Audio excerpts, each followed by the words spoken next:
गत 24 घंटा राज्य में मुख्यतः भद्रक जिले में गोटे दुईट स्थान में हालुका वर्षा रेकर्ड कर सहित राज्यर अवशिष्ट अंचल मुख्यतः पाग शुखिला रही देखा सर्वोच्च दिन तापमात्रा आम 37 डिग्री सेल्सियस सर्वोच्च दिन तापमात्रा मालकानगिरी रेकर्ड कर पारालाखेमुंडी 36 डिग्री सेल्सियस रेकर्ड कर केतक स्थान में तापमात्रा 35 डिग्री कि अधिक रेकर्ड कर भुवनेश्वर देखा 34.7 डिग्री दिन तापमात्रा रेकर्ड कर रात्रि तापमात्रा भुवनेश्वर में 23 डिग्री सेल्सियस रेकर्ड कर राज्य में आम देखा अनेक स्थान में बर्तमान दिन तापमात्रा स्वाभाविक स्थित रही बेले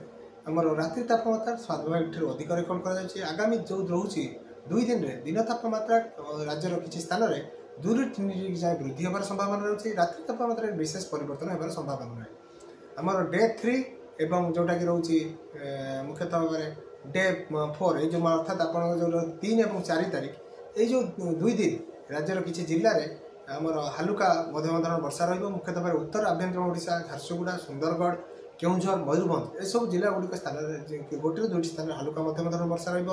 अवशिष्ट दिन गुड़िक पाग मुख्यतः शुखिला रही संभावना रही देखिए बर्तमान कौन निर्दिष्ट पानीपागर प्रभाव ना राजधानी भुवनेश्वर आज 35 ରୁ 36 डिग्री मध्य दिन तापमात्रा रेकर्ड होबार संभावना रोकता बेले दिन तमाम आकाश निर्मल रहा अपराह समय आंशिक मेघुआ आकाश रही संभावना रही।